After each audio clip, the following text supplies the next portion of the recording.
ನಮಸ್ಕಾರ. ಮೂಲ ಸಂಶೋಧನಾ ವರದಿಗಳನ್ನಾಧಾರಿಸಿದ ನಮ್ಮ ಈ ಹೊಸ ಎಕ್ಸ್ಪ್ಲೇನರ್ಗೆ ಸ್ವಾಗತ. ಇವತ್ತು ಒಂದು ಸಾಮಾನ್ಯ ಅಡಿಕೆ ತೋಟವನ್ನ ಅತ್ಯಾಧುನಿಕ ಹಾಗೂ ಭರ್ಜರಿ ಇಳುವರಿ ನೀಡುವ ಒಂದು ವ್ಯವಸ್ಥಿತ ಕೃಷಿ ಉದ್ಯಮವಾಗಿ ಹೇಗೆ ಬದಲಾಯಿಸಬಹುದು ಅನ್ನೋದನ್ನ ಆಳವಾಗಿ ನೋಡೋಣ. ಅಡಿಕೆ ಬೆಳೆಯೋದು ಅಂದ್ರೆ ಸುಮ್ಮನೆ ಒಂದು ಗಿಡ ನೆಡೋದಲ್ಲ, ಅದೊಂದು ಅದ್ಭುತ ವಿಜ್ಞಾನ. ಮಣ್ಣು, ನೀರು ಮತ್ತು ಬೀಜದ ಆಯ್ಕೆಯ ಹಿಂದಿರುವ ವೈಜ್ಞಾನಿಕ ಸತ್ಯಗಳೇನು ಅಂತ ಬನ್ನಿ ತಿಳ್ಕೊಳ್ಳೋಣ. ಇವತ್ತಿನ ಈ ಎಕ್ಸ್ಪ್ಲೇನರಲ್ಲಿ ನಾವು ಮುಖ್ಯವಾಗಿ 6 ಹಂತಗಳನ್ನು ನೋಡಲಿದ್ದೇವೆ. ಬೀಜದ ಆಯ್ಕೆಯಿಂದ ಹಿಡಿದು ಗಿಡಗಳ ನಡುವಿನ ಅಂತರ, ನೀರು ಮತ್ತು ಗೊಬ್ಬರದ ನಿರ್ವಹಣೆ, ವರ್ಷವಿಡೀ ಮಾಡಬೇಕಾದ ಕೆಲಸಗಳ ಕ್ಯಾಲೆಂಡರ್, ರೋಗ ನಿಯಂತ್ರಣ, ಹಾಗೆ ಕೊನೆಯದಾಗಿ ಸುಸ್ಥಿರ ಭವಿಷ್ಯದ ಬಗ್ಗೆ ತಿಳ್ಕೊಳ್ಳೋಣ. ಇದೊಂದು ರೀತಿಯಲ್ಲಿ ಪ್ರತಿಯೊಬ್ಬ ಬೆಳೆಗಾರನಿಗೂ ಪಕ್ಕಾ ಗೈಡ್ ಆಗಿರಲಿದೆ. ಈಗ ನೇರವಾಗಿ ನಮ್ಮ ಮೊದಲನೇ ಹಂತಕ್ಕೆ ಬರೋಣ.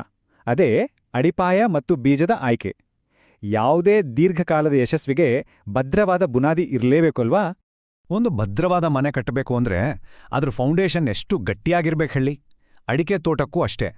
ಈ ಮಾತೃವೃಕ್ಷ ಅಥವಾ ತಾಯಿ ಮರದ ಆಯ್ಕೆನೇ ಆ ತಳಪಾಯ. 10 ವರ್ಷ ದಾಟಿದ್, ಪ್ರತಿ ವರ್ಷ ತಪ್ಪದಿ ಬೊಂಬಾಟ್ ಫಸಲ್ ಕೊಡೋ ರೋಗ ಮುಕ್ತವಾದ ಮರಗಳನ್ನೇ ಆರಿಸಬೇಕು.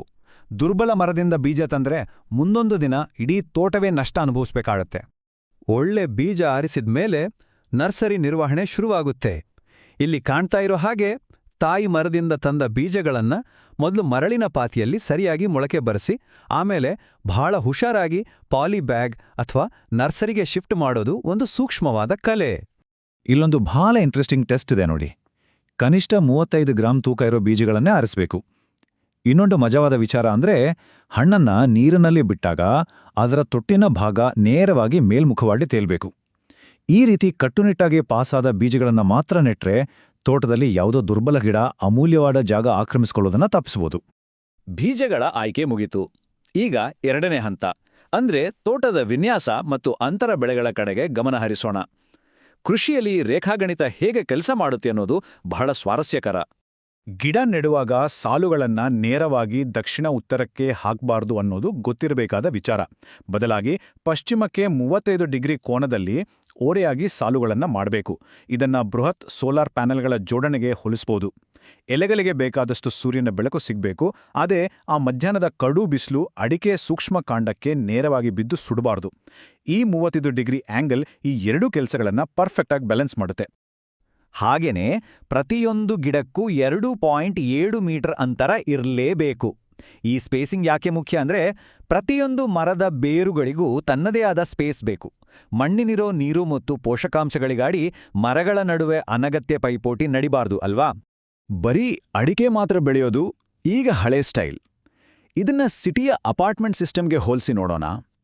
ಜಾಗ ಕಡಿಮೆ ಇದ್ದಾಗ ನಾವು ಲಂಬವಾಗಿ, ಅಡ್ಡಲಾಗಿ ಎಲ್ಲ ಜಾಗವನ್ನು ಹೇಗೆ ಯೂಸ್ ಮಾಡ್ತೀವೋ ಹಾಗೆ ಅಡಿಕೆ ಮರಗಳ ನೆರಳಲ್ಲಿ ಬೆಳೆಯ ಅಂತರ ಬೆಳೆಗಳನ್ನ ಹಾಕಿದ್ರೆ ಭೂಮಿಯ ಗರಿಷ್ಠ ಬಳಕೆಯಾಗುತ್ತೆ. ಜೊತೆಗೆ ಲಾಭ ಕೂಡ ಗಣನೀಯವಾಗಿ ಏರುತ್ತೆ. ಉದಾಹರಣೆಗೆ ದವನ ಮತ್ತು ಶತಾವರಿಯಂತಹ ಔಷಧೀಯ ಸಸ್ಯಗಳನ್ನು ಬೆಳೆಯಬಹುದು. ಬೇರೆ ಬೇರೆ ಪ್ರದೇಶಗಳಿಗೆ ತಕ್ಕಂತೆ ಕೊಕ್ಕೋ, ಕಾಳೆಮೆಣಸು ಅಥವಾ ಬಾಳೆಯನ್ನ ಕೂಡ ಸೇರಿಸ್ಕೊಳ್ಬಹುದು. ಈ ಬಹುಬೆಳೆ ಪದ್ಧತಿಯಿಂದ ಬರೀ ದುಡ್ಡಷ್ಟೇ ಅಲ್ಲ, ತೋಟದಲ್ಲಿ ಒಂದು ಅದ್ಭುತ ಜೀವವೈವಿಧ್ಯಮಯ ಪರಿಸರವೇ ಸೃಷ್ಟಿಯಾಗುತ್ತೆ.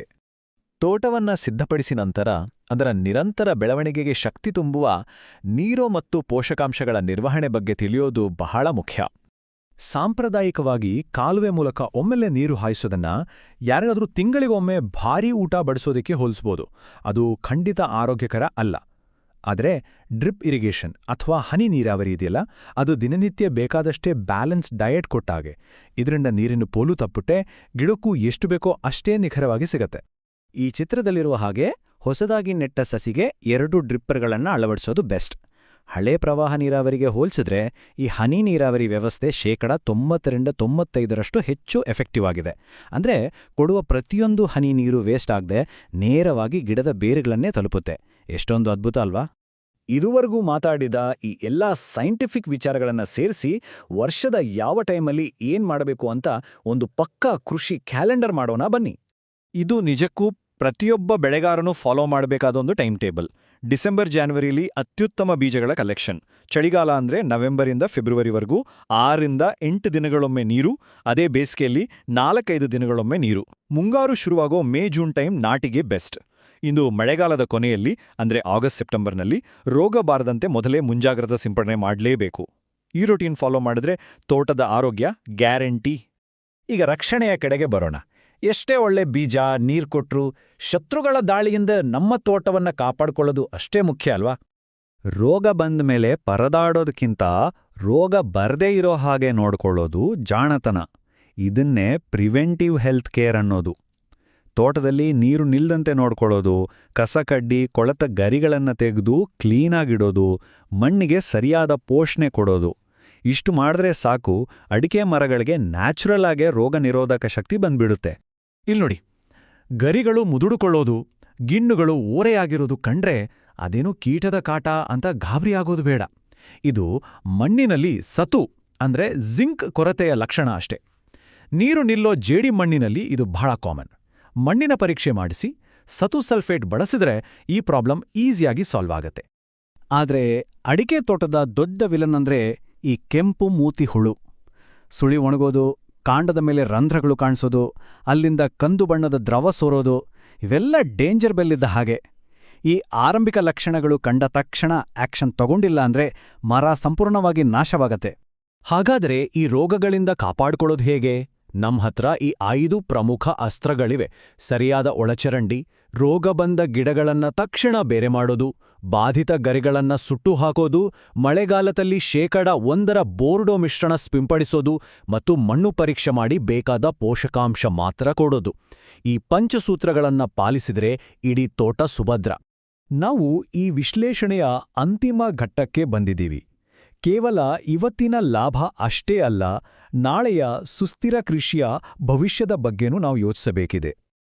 ಮುಂದಿನ ದಿನಗಳ ಕೃಷಿ ಅಂದ್ರೆ ಅದು ಪರಿಸರ ಸ್ನೇಹಿ ಕೃಷಿ. ನರ್ಸರಿಗಳಲ್ಲಿ ಪ್ಲಾಸ್ಟಿಕ್ ಕವರ್ಗಳ ಬದಲು ತೋಟದಲ್ಲೇ ಸಿಗೋ ಅಡಿಕೆ ಹಾಳೆಯಿಂದ ಮಾಡಿದ ಈ ಈಕೋ ಪಾಟ್ಗಳನ್ನ ಬಳಸೋದು ಎಷ್ಟೊಂದು ಅದ್ಭುತ ಐಡಿಯಾ ಅಲ್ವಾ? ಪ್ಲಾಸ್ಟಿಕ್ ಮಾಲಿನ್ಯವೂ ತಪ್ಪುತ್ತೆ, ಜೊತೆಗೆ ಗಿಡವನ್ನ ಆ ಮಡಿಕೆ ಸಮೇತ ಮಣ್ಣಲ್ಲಿ ನೆಡಬಹುದು, ಆಮೇಲೆ ಅದೇ ಕರಗಿ ಗೊಬ್ಬರ ಆಗುತ್ತೆ. ಇದೇ ನಿಜವಾದ ಸ್ಮಾರ್ಟ್ ಫಾರ್ಮಿಂಗ್.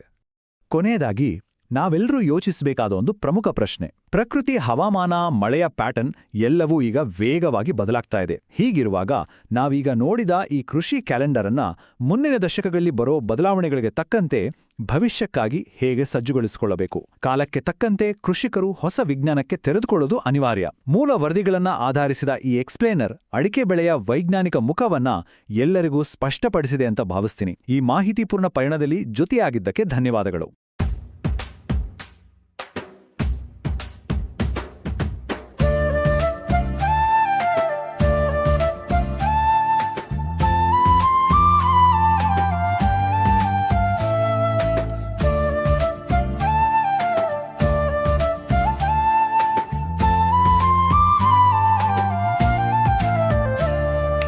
ನೀರಲು ಸುರಿದು ನೀರಲು ನೆನೆದು ಮಣ್ಣಿನ ಮಡಿಯಲ್ಲಿ ಬದುಕನ್ನು ತಂದು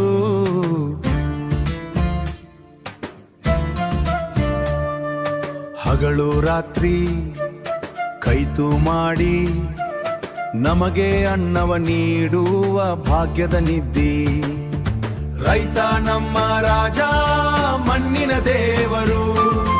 ಉಳುವೆ ನಮ್ಮ ಕಷ್ಟ, ಬೆಳಗುವೆ ನಮ್ಮ ಹೆಸರು. ಹಸಿರಾಡ ಹೊಳೆಯಾಗಿ ಹರಿದಿದೆ ಬದುಕು, ನಮಗೆ ನಮ್ಮ ಮಣ್ಣಿನ ನಿತ್ಯ ನಾರಕು. ನಮಗೆ ನಮ್ಮ ಮಣ್ಣಿನ ನಿತ್ಯ ನಾರಕು. ಸೂರ್ಯನ ಕಿರಣ ಭೂಮಿಗೆ ಬಂದು ಉಸಿರಾಗಿ ನಿಂತಿದೆ ಸಸ್ಯದ ಗುಂಡು.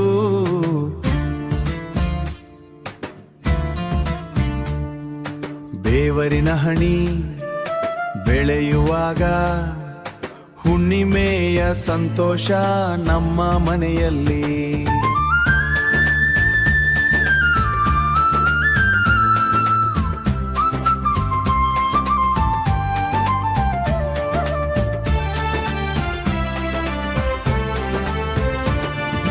ಕಾರ್ಮೋಡ ಬಂದು ನೀರಿಗಾಗಿ ಕಂತು, ಭೂಮಿ ತಾಯಿ ಬದುಕನ್ನು ನಿಂತು.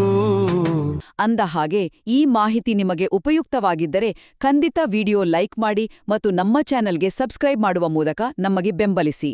ಸೂಕ್ತ ವೈಜ್ಞಾನಿಕ ಪದ್ಧತಿಗಳು ಮತ್ತು ಸರಿಯಾದ ನಿರ್ವಹಣೆಯನ್ನು ಅಳವಡಿಸಿಕೊಳ್ಳುವುದರಿಂದ ಮಾತ್ರ ಅಡಿಕೆ ಕೃಷಿಯಲ್ಲಿ ಸುಸ್ಥಿರ ಹಾಗೂ ಅಧಿಕ ಲಾಭವನ್ನು ಖಚಿತಪಡಿಸಿಕೊಳ್ಳಬಹುದು.